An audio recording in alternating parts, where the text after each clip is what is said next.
Thanks, everybody. So, as you said, I'm Matt Johansson. This is Jonathan Kuskos. We're with White Hat Security. We do this top 10 thing every year, so we're kind of here to share the results of it. So, just a little bit about me. This was an old bio picture of mine, so Jonathan saw it fit to use his elaborate Photoshop skills to add my beard length. So that it was a little bit more realistic. Yeah, I've done this speaking thing once or twice. I have a background in pen testing. I'm a hacker turned dark side of management, but as I like to say, at least it's not sales. Yeah, I'm hiring a lot. If you want to get into web AppSec entry level in Santa Clara, Houston, and soon to be Belfast, feel free to come talk to us afterwards and shoot over your resumes. And I'm Jonathan Kuskos. I'm one of the application security engineers for White Hat Security. I'm also one of the Houston OWASP chapter leaders for at least the next month or so. Like you said, I'm moving to Belfast, so then I'll be helping start up the OWASP chapter in Belfast. So if you want to speak down in Texas or overseas in the EU, I'm the guy you want to talk to. Hit me up sometime while you're here.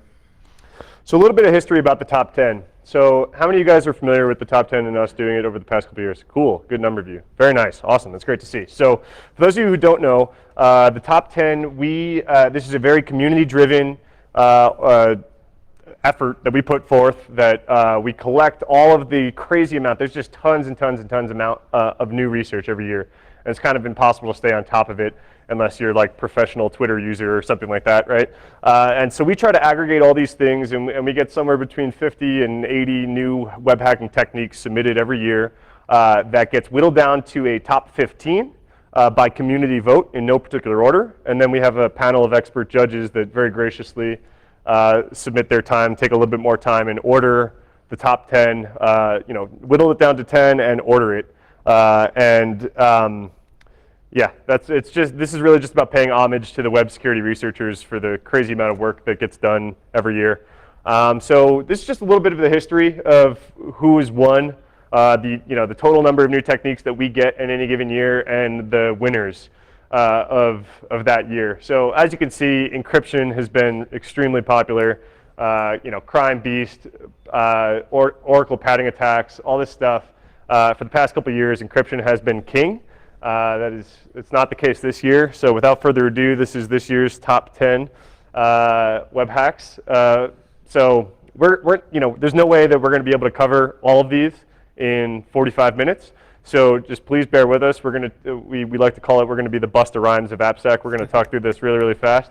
We're going to blow through 10 through 6, just kind of give like a shout out to those guys and the research that they did and give you a really high level. And then we're going to try to deep dive into the top 5 since they made it to the top 5. So number 10. Cool. So starting with number 10 is the HTML5 hard disk filler.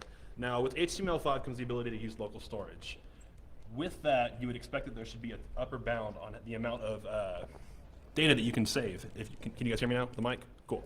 So there should be an upper bound on local storage for how much data that you can save. Now with the specification, just states that there should be some upper bounds. Now what actually happens in practice is that Chrome has a 2.5 megabyte cap, Firefox and Opera have a 5 megabyte cap, Internet Explorer has a 10 megabyte cap. So this also should apply to subdomains of any given host. Chrome, Safari, and IE all ignore this. Firefox is a little bit better. It will institute a 10 megabyte cap across all shared sources, but the other browsers don't. So what that means is that you can fictitiously fill data up in fictitious subdomains over and over, just iterating through until you essentially fill up the hard drive with junk data. And that's what Faraz here did. He created filldisk.com, opened it up in a VM, give it enough time, it's just going to crash. It's going to fill with junk data. Don't go to that bottom URL on your computer. Yeah, do it in the VM if you want to check it out, but it's pretty cool. That is the true meaning of proof of concept right there, that bottom one. So it will fill up your hard drive. So number 9 is by a gentleman that's sitting right here. You can give a wave. This is Robert R. Snake Hansen. He figured out some cool ways to decloak Tor hidden services. I'm not going to do it remotely any justice, so you can go to that blog link down there. But there was a few different methods that he theorized that could be possible into finding Tor hidden service, actual locations, actual IP addresses of Tor hidden service web servers. So number 8 is an empirical study done by Sebastian Leaks, Ben Stoke, and Martin Johns for finding DOM XSS automated across the Alexa Top 5000 sites. So what they did was they created a tool that crawled about 480 different domains, finding 6,000 unique cross-site or DOM cross-site scripting vectors, and based off of that results, they're stating that about 9.6% of the Alexa Top 5000 contain at least one serious DOM XSS flaw. That number is probably much higher, but this is all done through automated means, no human testing. Number 7 are these two schlubs. They kind of came up with some stuff. That's the unphotoshopped picture of my profile picture. But yeah, so Jeremiah and I created a browser botnet via an ad network. We actually just paid an ad network to host our JavaScript code and actually did this and measured the size of a botnet that we could create per dollar, and it's actually incredibly cheap and incredibly fast. And we denial serviced ourselves, and then as a follow-up research, we actually got permission from Akamai to do some serious testing on a web server that they protected, which actually was Akamai.com. And they let us try to denial service that. And we created a serious amount of noise for about $50. It was really, really super cheap and kind of a cool technique. This has been recorded a few times, so some links to the slides and the recording of the actual talk. So number 6 is XML out-of-band data retrieval. Now what this is an expansion on the XML external entity attack, in which you create an entity tag that is both part file contents and part URL resource. So this was demonstrated by Timur Yunusov and Alexei Osipov at Black Hat EU last year. What this basically allows you to do is to now use XXC to fetch files that are non-well formed. Typically, if the file that you're reading isn't well formed, when the XML parser validates it, it's going to crash. So this way, the file is returned before the XML parser crashes, and you can basically read non-well formed data, with the exception of binary. How many of you guys do like web app pen testing for a living? A good handful of you. Have you guys had fun with XXE this year? It's just everywhere, right? So yeah, this was a kind of unique way to attack that. All right, so number 5, we're going to kind of deep dive into some of these. So the first couple are going to be a hat tip to encryption again. You know, the winners from the past couple of years. So 3 of the top 5 are encryption, but they didn't win this year. So these gentlemen, researchers out of the University of London, found some theoretical weaknesses in RC4, which is at the time and probably still is the most popular algorithm used in TLS. So I think this slide is probably a little bit redundant for this conference. This is more for when we're giving it to a less of an AppSec crowd, but since that's the name of the conference, I hope a lot of you know how SSL and TLS works. But the one important thing that I do want to point out on this slide of how SSL and TLS works is that it's not just HTTPS. Everyone thinks SSL TLS, they think HTTPS, right? The TLS is used to encrypt a lot of other protocols, so this weakness does not just mean, oh, websites, right? This means that you can decrypt encrypted traffic using other protocols. But basically, yeah, TLS using some algorithm and a bunch of a number of algorithms and a number of cipher suites that are options for TLS is used to encrypt most of the web traffic that we see today. So what is RC4? This is the most text on any slide I've ever written. I hate beefy slides like this, but like I said, we're trying to do a whole Black Hat talk in about 5 minutes here, right? So RC4 is one of the algorithms that's used in TLS, and the important takeaway here, you guys can take pictures of this if you don't know about RC4 and you want to read about it, but the important part is that the way that it works is that it's going to take some sort of short key and stretch it out by padding it with pseudo-random bytes. The weakness that is going to be attacked, as you're going to see in the next couple slides, is that pseudo-random is not so pseudo-random when you're looking at really, really large data sets of this stuff. So yeah, as you can see, the randomness, quote unquote.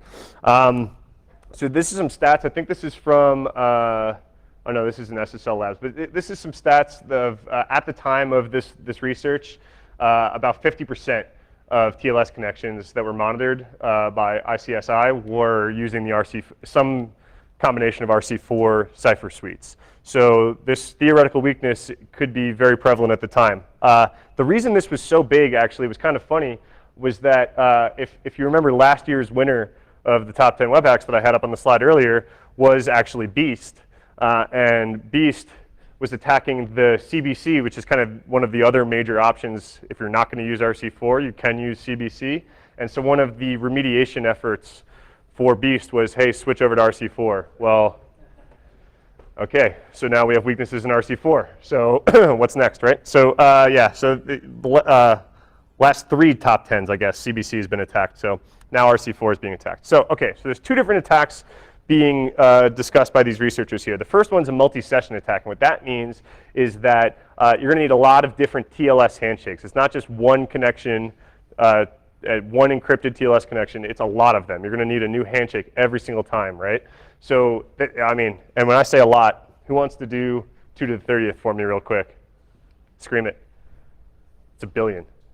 Okay, so it's a billion TLS handshakes that you're going to need in order to reliably recover the first 220 of the first 256 bits of encrypted traffic. So this is very theoretical at the moment, right? But what do we know about theoretical attacks, right? They're just going to get faster and faster. So if you don't want to try to get that whole first 256 bytes, you can knock that down to 2 to the 24, which I think is 16 million. It's not in our notes anymore. I think it's about 16 million, which is a much smaller number. And you can get certain bytes reliably, not that whole big chunk. So what's a real world scenario of this, right? So this is really theoretical, but what could, if you could imagine a billion TLS handshakes happening without someone noticing, what could be reliably recovered in the first 256 bits of some connection stream, right? Is cookies, right? So we can go after session cookies. So the other reason that we want to go after session cookies is that, say it's something like Gmail, right? It's a known cookie, it's a known entity, it's a known character set. You can actually use that information. It's not that you don't know anything about the plain text. You know a significant amount about the plain text of a known cookie, right? So if you know that, you can actually use that, and the math starts to become slightly more realistic than a billion requests. Still quite theoretical, but you know, this is something that if you were to be man in the middling someone, this is the kind of exact same traffic that's going to be sent over and over again over new handshakes, right? Something like a session cookie is the same piece of plain text sent over and over and over again, right? So if I was able to force your browser, what happened? And we're back. If I was able to force your browser to just send a lot of requests with JavaScript or something like that, you know, a cookie is a realistic thing that we could go after, right? I kind of covered all this, right? Math goes from your enemy to your friend if you know something about the plain text that you're trying to capture. So again, tons of text on a slide. So second attack. This one is a little bit more interesting because you don't need a new TLS handshake every time. Okay, so this is a single connection, single session attack. You still need quite a bit of requests to actually be played through, but you only need one handshake, so it's actually a little bit more reliable and a little bit faster for whatever reason, because math, right? Who knows? But this stuff is feasible. This has been proven feasible, but not practical, right? You know, you need some ridiculous amount of sessions and encryptions to be going on. The countermeasures are pretty straightforward. Stop using RC4 is an easy one that we can stand up here and say as the guys doing security research. It's kind of a hard one and realistically, it's kind of hard to just stop using some algorithm for some organizations, right? But preferably the newer encrypted algorithms haven't been broken yet, so instead of going back to CBC. If you're stuck on RC4, there are some things that you can do to help make this even less realistic. Like padding that. So that first, remember when I said that you can reliably recover the first 220 of the first 256 bytes? That's because there's a 36 byte padding that just happens naturally. If you make that 36 byte padding bigger, then you're going to push the sensitive information out of the reliably recoverable bit of plain text, right?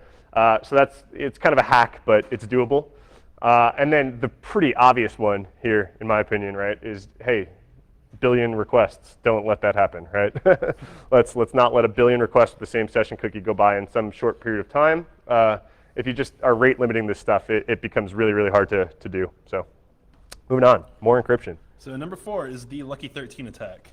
Now this is an attack on TLS, but DTLS as well this time, that allows a man-in-the-middle attacker to reliably get some form of plain text back so long as cipher blockchain encryption is being used. This was discovered by Professor Kenny Patterson and Nehem Alfardin, whom both have past experiences in the analysis of secure network protocols, including SSH, IPsec, TLS, and DTLS, obviously. And they also played a part in the discovery of the past RC4 weakness that Matt just discussed. So the versions in question here that are vulnerable are TLS 1.1 and 2.2, DTLS 1.0 and 1.2, and SSL 3.0, and TLS 1.0. So there is an Oracle padding attack involved in this, and what's significant is that TLS 1.0 does contain fixes to past padding Oracle attacks. They were able to just modify it and kind of get around it. There are also different variations of those versions of TLS and DTLS being used in the wild. Their attack can be tailored to work against those as well. So again, anything that's using cipher blockchain mode encryption is going to be vulnerable. They tested it against OpenSSL and GNU-TLS. In OpenSSL, a full plaintext recovery was possible. In GNU-TLS, they were able to recover up to 4 bits of the last byte in any block of plaintext. It's a great year for OpenSSL, right? Yeah, and then Heartbleed. So the way that works, obviously, is it uses something that's known as a padding oracle attack. And a padding oracle attack is a cryptographic side channel attack that is performed on the padding of a crypto message. So plaintext messages often need to be padded for encryption to occur, and this attack works against the portion of TLS that encrypts it and ensures the honesty or integrity of data. So in order to know how that works, you kind of need to know how a hash-based message authentication code, or an HMAC, works. And the quick, long, and short of it is that HMACs either use SHA-1, MD5, or SHA-256 as the hashing function, and those hash functions share similarity in that they have blocks of input in the size of 64 bytes. Now, if you go from a 64-byte input to a 65-bit input, an entire extra iteration has to be computed, which is going to cause a small but measurable delay. This attack has to be man in the middle, so as these packets are going over the network, they take it, change it, measure the error coming back, and if they can cause extra cycles to be made, they'll know that they're on the right track. So they have to do this multiple times, just like in RC4. It's 2 times 10 to the 23rd in this case, so just about 8 million times. Still a bit theoretical, and the attacker must be on the same LAN. The reason he needs to be on the same LAN is because of network jitter. So doing this over the wire, doing this over Wi-Fi is not that feasible. There's just too much junk in the air. However, if you're doing it over the wire, in about 8 million samples, you can then use statistical analysis to discern what is native jitter to the network. Filter that out, look at the anomalies. Those are the packets that you've tampered with that have given back relevant information. So after all that's done, after you've captured 8 million packets and analyzed them, you only get 16 bytes of encrypted plain text back. So that's an arbitrary large number of work for a very small amount of prize, really. So although this is a bit theoretical on TLS, it's a little bit more practical on DTLS, because when a record fails to decrypt due to a bad MAC or a padding error, TLS is going to kill a session. Datagram TLS doesn't do this at all. Now, should we be worried about something like this? Well, yes and no. No, in the sense that because when they found it, they participated in responsible disclosure, they notified the vendors, got fixes out, and then released their research. However, it's a truism that attacks only get better with time, and we cannot anticipate what improvements to the attacks or entirely new attacks may yet to be discovered. If this research is improved upon and brought out of the theoretical realm to being practically exploited, we're in a whole world of trouble because of the amount of widespread use of TLS, as we all know. Okay, cool. So we got our encryption out of our system for now, right? That's pretty deep stuff. So this one, how many of you guys saw this Black Hat talk? Handful of you? Okay, this is arguably the best Black Hat talk that I've ever seen, right? This guy got like 2 or 3 standing ovations during his talk. This is a really, really creative talk, really cool hack. He brings a lot of stuff back that we thought we fixed on the web a long time ago, and he used some stuff that I didn't even know was out there, and you're gonna see some of it. So hat tip to Paul Stone here, and again, these slides will be available. So this kind of goes for everything that we're talking about today. We're doing it like this much justice. If you're really interested in this, go watch the full Black Hat talks. This one very much in particular was a very, very good talk. Okay, so a little bit of history. Browser history sniffing, right? So this stuff has been around for quite a while, but one of the techniques to try to steal someone's history to someone's browser was something like a timing attack, right? So you can create some really quick JavaScript that does a timing attack on a website. Basically, it's gonna take, the whole crux of this is the page is going to take longer to load if you're logged in, because there's going to be a lot of content that needs to load, versus when you're not logged in, it's just the login form is going to be a much smaller web page, right? So something like Gmail, you have to load your whole email box. That's going to take a lot more time, measurably different time than the login box on Gmail, right? This, again, it's a technique that's been around for quite a while. Network jitter kind of stops this, makes it a little bit less practical. But even easier than that, back in 2008 is when this one came out. This was really easy. Okay, what happens when you click a link? It turns purple. Let's just check the CSS and see, okay, let's load up a bunch of links in an iframe and check the CSS if those links turn purple. Now all of a sudden you know if someone visited that web page or not, right? Back in 2010, the web browsers all fixed all this and said that, hey, there's no practical reason for any website that you're on to know what your CSS is doing. So you just can't even check CSS anymore for this particular thing. At the time, though, ad networks and adult sites were using this all over. I think it was some crazy percentage in the wild of this, where of ad networks and adult sites were measurably checking their visitors' history sniffing to more target the advertisers and stuff like that, right? So what's old is new again. Okay. Request animation frame. How many of you guys know what this is?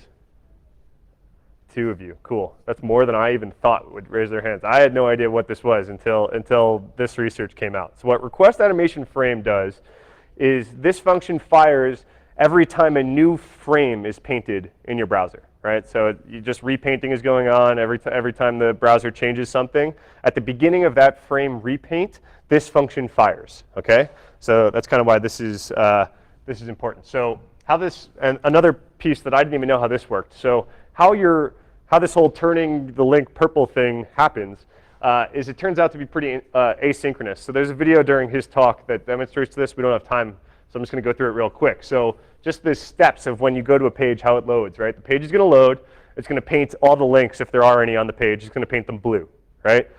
It's not going to wait to load the page to see if the person had been there before, right? So what happens is it fires off a asynchronous call to the history database locally on the browser. It's important that it's asynchronous, right? Because who wants to wait for a whole page to load to figure out if we should turn links purple or not? That's pretty low on the priority of a page loading, right? So that's going to fire off this asynchronous request.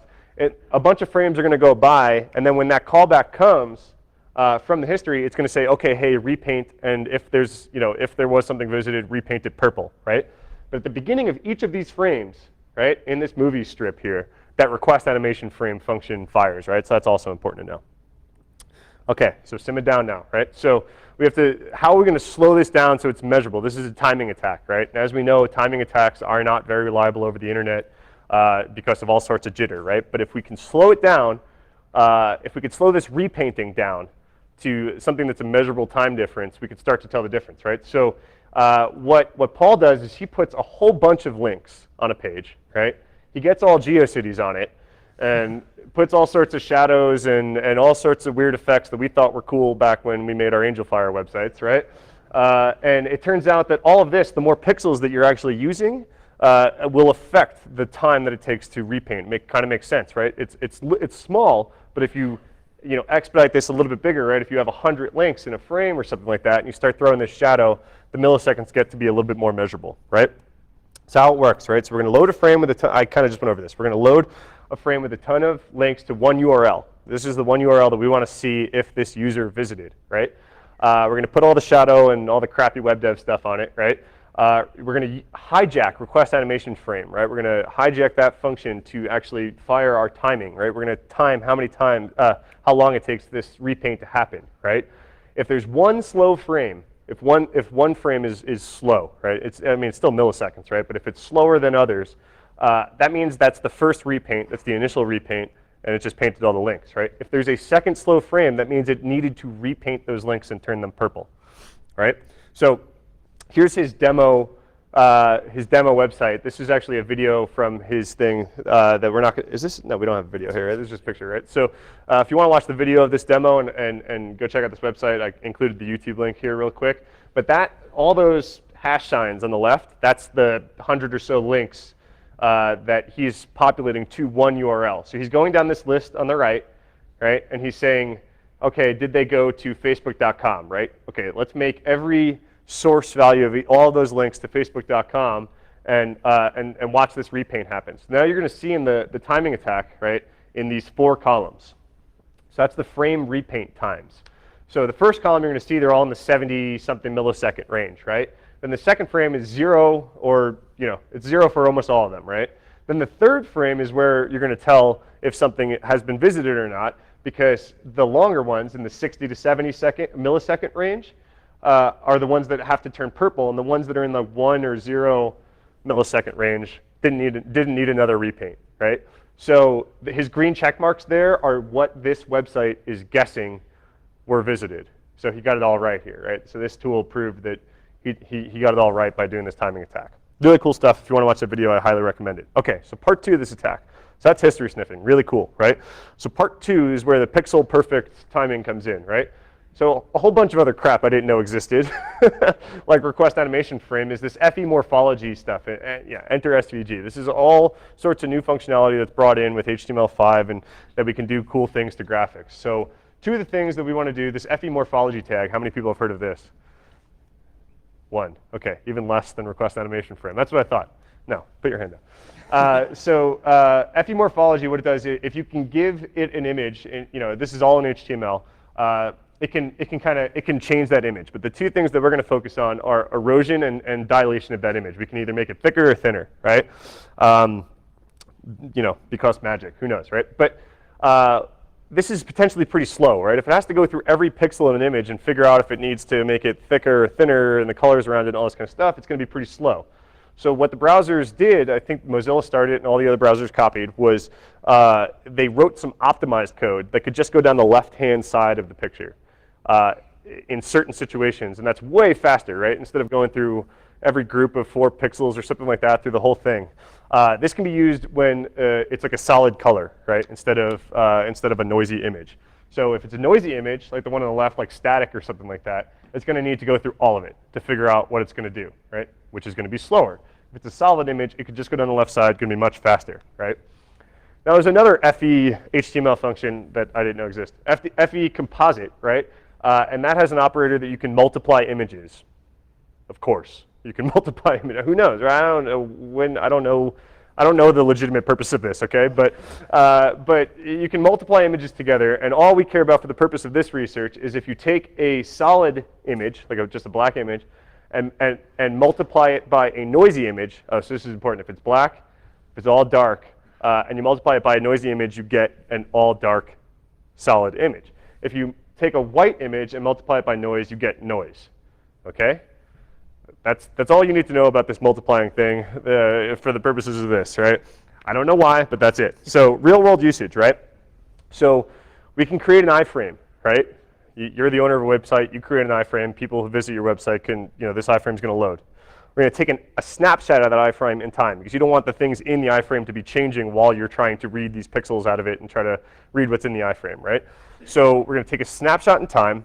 There's going to be there's another SVG threshold filter that can change every pixel in that image to either black or white, right? Which is important based on this weird multiplication thing, right? So we're going to take the image, we're going to make it either black or white, and then we're going to do the multiplication by the known noisy image, and then we're going to profit, right? Because that has to be the last step in any step thing. So we're going to watch a video real quick of this demo. So what you're seeing here before I hit play is in the top left, he's kind of zoomed in on the iframe that he created. So he created an iframe of, I think it was like a Google Plus comment box, okay? So for whatever reason, Google lets you iframe that kind of stuff in, so you can include Google comment boxes on your website. And there's all sorts of cool information in there, like your name, your phone number, all sorts of stuff. So he's going to read, I think it's this one too, no? Okay, whatever. So he's going to read his name out of this iframe, pixel by pixel. And okay, so you already see he already changed it to black and white. I skipped that part. The right is going to be his output, what's coming out of it. And the bottom, it's going to be hard to see in this video, but that's the pixel that he's currently, the resulting of the multiplication that he's kind of looking at. So you're going to see black, and then you're going to see kind of a noisy black. So that's why it's kind of hard to see. But that's the resulting pixel by pixel. And you're going to see him read out of this iframe right when he clicks start here. He's kind of calibrating to the whole thing, and there he goes. Pixel by pixel. So you can kind of see the multiplication results changing here and there. I think the smaller one is the noisy one. It's kind of hard to see. If it's slowed down, you would actually be able to see the difference. But there he goes. He reads his own name out of an iframe, right? Which you're obviously not supposed to be able to do. Read the contents of an iframe. So we thought we fixed this a long time ago. Boom, this attack is back. But problems with this. It's a bit slow. You saw it took a little while to go all the way through this whole image. The result is an image. It's just resulting in another image, right? So you just get an image, so a human actually has to look at this image that comes back, right? So what if we wanted it to be faster and we wanted the result to be text, right? We don't want a human to have to look at it. We just want the result to be text so that it can be fed into a program and all this kind of stuff. Well, one thing you need to know if you want to do text is you need to know the font that you're going through pixel by pixel, because every font is going to be different, right? Well, it turns out that source code has a standard font, and that you can iframe. You can put a source in an iframe of view-source and then the website. So you could just iframe the source code of some website, all standard font, right? all sorts of juicy information there, right? If you can iframe someone into some web page and view the source code, there could be their CSRF tokens, all sorts of private information, IP addresses, yada yada, right? Okay, so how this whole font breakdown works really quick. I don't want to spend too much more time on this one, but okay, so what you're looking at here is this is all of the hex character set, right? And you're looking at a heat map. So we're going to look at this top one, right? This is if you take all the hex characters and lay them on top of each other, that's a heat map of pixels used in that font, okay? The red ones are not necessarily the most used. The red ones are exactly half are used, okay? So what that lets you do is pick a pixel and then divide it in half. Okay, exactly half did use this pixel, exactly half did not use that pixel, and so on and so forth, and you can create a binary tree here so that you can narrow down the number of pixels that you need to read to reliably read some text, right? So in hex, do I have the notes here? Yeah, so in hex, you just need to read 4 pixels. If you read 4 pixels, you know the character, right? In alphanumeric, you need 5, and full special character set, you need 6, right? So one more video here, and then we'll move on. Same thing, that's the iframe, that's the resulting pixel. He's calibrating to the font, and now this is the resulting text that's being spit out of this Google comment box. So there's his Google ID, text by text. See how it's way faster? And the result is not an image. The result is text. So you can actually feed this into something programmatically and use it to hack stuff. Why not have 2 telephone numbers in your Google comment box, right? It's kind of crazy. Okay, cool. So beat that one to death, but I think that one's really cool. So we're going to move on to some more encryption stuff. So now we're moving on to Breach, which is our number 2 attack. And this is an absolutely awesome attack that just completely demolished SSL. And it's so much faster than the past RC4 and Lucky 13 attacks that we were talking about. So this was discovered by Angelo Prado, Neil Harris, and Yoel Gluck at Black Hat USA last year. And they also released an expansion onto this attack that was at Black Hat this year. So they're doing awesome things with this and just completely just demolishing SSL. So a little bit of history real quick. So Crime, you saw on the list, it won last year, two years ago, I forget. Crime won the top 10 a few years back, right? So the history of what Crime was doing is it's decrypting HTTPS traffic that is using request compression, right? So if you're using any sort of request compression, things like Speedy use it by default. Like if you're using a Speedy protocol, use it by default. TLS compression, I'm sorry, not request compression, TLS compression. And at the time, I think the survey said 42% of sites in service were using TLS compression. It makes sense. It's, hey, make it faster, period, right? That's like a no-brainer for anybody. So that's really the important part to know about Crime. It just kind of decrypts any TLS traffic that's being compressed, right? So how this compression works. So, okay, so Breach, instead of using TLS compression on the request, it's worried about the compression on the response. So things like gzip compression, which you guys are probably pretty familiar with, it's really, really popular. That's what Breach is attacking. So a little bit of how this compression works, right? So the one that we're going to focus on is this top one right here. So you can kind of see what's going on. Anytime a string is found in the response, the first time that string is found, it's left alone. But any subsequent time that exact string is found again, a pointer is assigned to it to point to that string earlier in the text, right? So in this case, Googling the Googles, the OOGL is the same string, and so the compression result is going to say, hey, go back 13 characters, go forward 4 characters. It's going to be way smaller. It's going to compress a pretty significant amount. So in real world, right? So this is in HTTP responses, right? Say we had some ability to inject some text into the HTTP response, and we're going to start brute forcing some super secret thing, right? How this attack is going to work is you're going to measure the size of the resulting response, right? So if you're brute forcing this super secret and you have everything but the last letter, that last letter isn't going to compress correctly, right? So say we just had this X, right? You're going to get the whole string is going to compress except for the one you don't have right. So the resulting response is going to be 38 bytes big. As soon as you do get that right, it's going to successfully compress that one more letter in, and you're going to get a response that's measurably smaller. So that's kind of how this attack works. In order to have this work, you're going to need, it's kind of similar to like reflective cross-site scripting when you need an in. You need something that you control in the source code, right? These researchers called it a canary. I kind of like that analogy, right? This is your canary that you're going to use to brute force into this. So a couple things that you need for this to work. Obviously, you need compression. It's all over the web, all browsers support it, no big deal there. Also, it's better if you have fairly stable pages, because we're looking for reflection, we're looking for a certain value there, be it a CSRF token, an OAuth token, whatever it is in the response that we want to target ourselves. The more dynamic the page is, they can still do it, it just takes a little bit longer. If the page is completely static, about 30 seconds they can get whatever's secret. We need SSL, something that we're actually looking for, and then we also need some type of successful bootstrap sequence. So we need to kind of have 3 characters that we already know are going to be correct before we can continue on. However, the entropy of those 3 characters can be really low. Like that canary, that CSRF token, it's what? Lowercase, uppercase, and numbers. For only 3 characters long, that entropy isn't exactly too high. And this is what's required for breach, to actually strip this in Yeah. 30 seconds, right? This isn't necessarily To required do it for the quickest strip. way. Yeah. Now, so your basic man-in-the-middle scenario, the attacker needs to be on a LAN because he needs to get the SSL traffic. And moving on, because we're getting kind of low on time, this is just their basic command and control server, which is just basically performing all the logic and doing the decryption. This doesn't really have to do with the actual hack. This is like their exploit. These are like their tools that they were using for it. They didn't open source it. They just kind of said, hey, you can throw your site in here and we can see if we can breach it.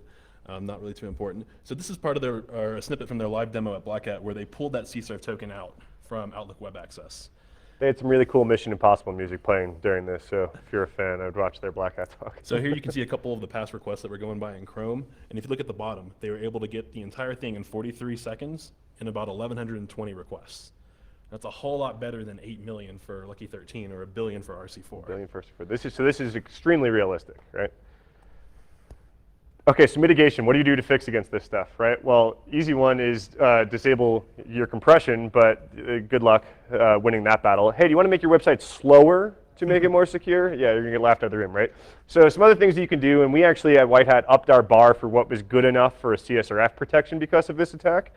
We used to allow CSRF tokens to stay the same for an entire session, because that session should be encrypted the entire time. But now that if you're using compression, that's not the case anymore. We upped our bar to you have to have your CSRF tokens be dynamic per form in order for it to be good enough if you're using compression, right?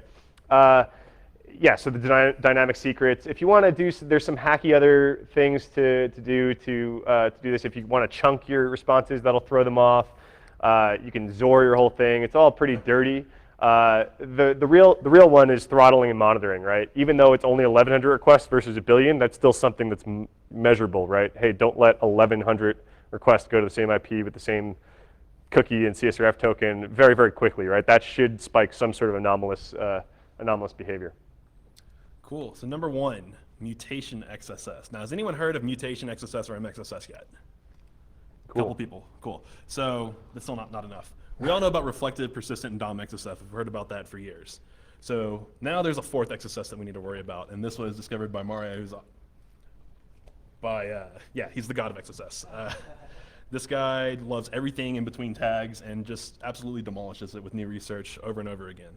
So mutation XSS is a way that we are going to trick the browser to formulate our injection for us. So say we give it A, the browser's going to give us B. A gets by the filters, A gets by the IDSs. When the response comes back, thank you, browser, you gave us the XSS. So just to give a quick history, let's just go through like what the problems typically are with XSS and how they're really not that hard to fix if you think about it. Reflective XSS typically comes in through the query string, URL parameters. Big deal. We validate input, we encode output, problem solved. Persistent XSS usually comes in through post requests, file uploads, saved on the server somewhere. We can still fix that with output encoding, input validation, and then heck, you can even diff the responses that you're expecting to see. Like, this is a good response, this is a bad response. The bad response is something different, you should probably take a look at it. DOM XSS is solved by simply being a smarter coder. Is that too much to ask, really? You learn about source and sinks as you learn about the proper functions that you should use, how to not trust user input. So you would think that with proper whitelists, proper usage of CSP, XSS whitelists, the proper protection headers, we should be able to mitigate XSS fully. MXSS just shows us that there's another little kink in JavaScript that's always doing magical stuff to make things different for us. So a little bit of history. Back in IE4, Internet Explorer gave us access to editing the DOM with inner HTML. It was a lot easier and a lot more convenient than the traditional way of doing it. Like the DOM way would be, you create an ID, create a div, create a tag for it, add it to it, append the childs. It's a little bit of a headache. The inner HTML way, create the tag that you want, make it object-oriented, you add the objects to the inner HTML, and then there you go. Real easy. It's easy, it's fast, it just works, everyone does it. Now, if you go through code searches for how many people are actually using inner HTML in the wild, no surprise there, it's a butt ton. So 184 in code.google, almost 1.2 million in GitHub. The Alexa top 1,000, he found 745 websites using it. This is not surprising. Everyone uses inner HTML. So what we'd like to assume is that inner HTML would be idempotent. So whatever we give it should be what comes out. If we give it A, we should expect to have A coming out as well. There's a little tool on the HTML5sec cheat sheet, just /inner HTML, where you can test this depending on which browser. This is a great website overall, even not just this attack. If you guys are interested in this stuff, HTML5sec.org has one of the best HTML5 cheat sheets, the best HTML5 cheat sheet out there. It's really, really good stuff. Yeah, so I've recreated a demo real quick from IE6, which is screenshots. So what you see going on here is we have 4 different frames. The top one is going to be the input that we give it. The second one is going to be that being rendered. The third one is going to be after inner HTML has tainted it, and then the fourth one is going to be what that renders. Does that bottom left part cut off a little bit? It sure does. That's perfect. It's okay. Let's see how bad. Oh god, that's actually pretty rough. It's okay. Okay, so I'm just gonna explain what's going on. Man, that is awful. Okay, so essentially what's going on here is that if you just make a tag, like a strikeout tag with some content in the middle, foobar, no big deal. You see that it's stricked out, but look at the third one. You can see that S is capitalized, right? So what inner HTML has done is it actually took our S tag and it capitalized it. No reason for that to happen, but that's all right. It was the standard in HTML4 that HTML tags are capitalized. Okay, so the browser's just trying to help us. Now here, if you don't show a closing S tag, just look at that third one again. The browser or inner HTML supplied it again. So we didn't put a closing tag in there, but it thinks, hey, maybe you're a bad developer, you forgot to close your tag. Can you guys in the back see the top one? You can't really see it. Oh, we man. left off the closing S tag, okay? Yeah. It kind of stinks that you can't see it. So we left off that closing S tag, and the browser added the closing S tag for us and still struck the text out. It said, hey, you were silly, you left this out. Of course, you meant this. So it does it for us, right? So here what you have is a div tag with an empty string class, and the div tag is not closed off. So if you look there in that third one, if you can see it, you're going to have just an opening div tag with no class equals empty string. Because once inner HTML has been applied to it, it sees that class doesn't have a value. It's going to strip it, save some computation cycles, and then just kind of try to make things faster. And thanks for closing our tag again. Yeah, and close the div tag again as well. So here we have just class equals tests, quote delimited. If you can make it out on the third screen down there, now class is not quote delimited because it knows that class equals test. Again, it stripped out 2 characters to try to optimize things to make it a little bit faster. So here we have a space in the class equals test. And now if you look in the third one, we have space equals quote delimited test with the space in the middle there. So now quotes have been supplied again. Again, without the space, we have no quotes. With it, we now have quotes down there. Third box there. So okay, inner HTML is being a little funky based on what input's being given. If you use a single tick, the same thing happens. If you put that single tick at the beginning, so look at the top one, we have double quote delimited single tick test. But in the bottom, those double quotes aren't there anymore. And at the very bottommost tag, foobar doesn't exist anymore. Because now the HTML is broken. We've essentially broken the DOM structure. When you add in a second double tick, that bottom foobar shows back up. So now the tag is actually being rendered. But what it thinks is happening here is that class is an empty string, and then we have an empty attribute named test. So if you look at that top one, we didn't actually try to break out of class by like breaking out of it. Inner HTML did it for us. So you would think we can put in a proper injection with that, right? Sure enough, you can. So here we just have image source equals x, class equals quote delimited, or double quote delimited, backtick, on error equals alert 1. And then what the inner HTML has done for us after it's transformed it is class equals backtick, which IE6 will process as a delimiter. So there's an empty class, and now on error equals alert 1, the source is going to be the site that I was on, which is html5sec.org/inner-html, because source equals x up there. And you've given a completely non-valid XSS vector. The browser has transformed it, and it's fired. So that's the cool thing about mutation XSS. We're taking the way that inner HTML is going to taint the data. We've given it A, B comes out. A isn't really an injection, B is. So now we have a fourth type of XSS to worry about and really try to harden our systems against. This is still pretty new. Gareth Hayes also has done a lot of work about this, and his site is like thespanner.co.uk. He has an awesome new write-up about it that I really recommend that everyone check it out and read. So just because we're paying homage to Mario and the people that he does research with, he credits these people for helping him find mutation XSS. So it's only proper for us to do the same thing. So thanks to Gareth Hayes, Yosu Kasagawa, there's a Russian hacker who goes by the handle Lever1, Eduardo Vela, Dave Ross, and Stefano Di Paolo. So thank you guys. Cool. So what we've learned, right? So what did we learn this year? So what's old is new again, right? We thought we fixed browser history sniffing. We thought we fixed this iframe stuff. We thought we fixed the encryption weaknesses from last year, and a lot of it came back, right? Encryption, once again, even though it didn't take top slot, it took 3 of the top 5. It says that the community really respects the amount of research that goes into encryption research. It's way above my head and pay grade. So yeah, we just want to thank those guys. They're academic and it's phenomenal, even though it's all theoretical right now. It's really, really deep level stuff, and the community still appreciates it. And creativity, that's always something, you know, the GIF-R attack back in the day, the pixel perfect timing this year. These are things that are really out of the box thinking. This isn't the traditional do this, hack this, this comes out, whatever, right? This is really creative stuff. You know, Mario using some weird thing that the browser does to try to help you to create a whole new XSS attack vectors is really crazy. So this is just kind of our lessons learned really quick, right? So I just wanted to take a minute to thank our panel of judges. This is not a small amount of research to wrap your brain around and actually meaningfully vote and order this stuff. So this is a decent amount of time that we're asking them for. I want to ask anyone who's ever voted in one of these top 10 lists, keep doing it. It's awesome. If you've ever submitted a technique, we're getting ready. We're gearing up for the next year's list already. Please, submit us techniques, and when we watch out for the links. You can watch our Twitter handles or anything like that to actually vote on the top 15. Without the community voting on this stuff, this list wouldn't exist. Yeah, so it's completely community driven. So yeah, and this is just our way of paying homage to all the researchers, all you guys out here. So thanks everyone.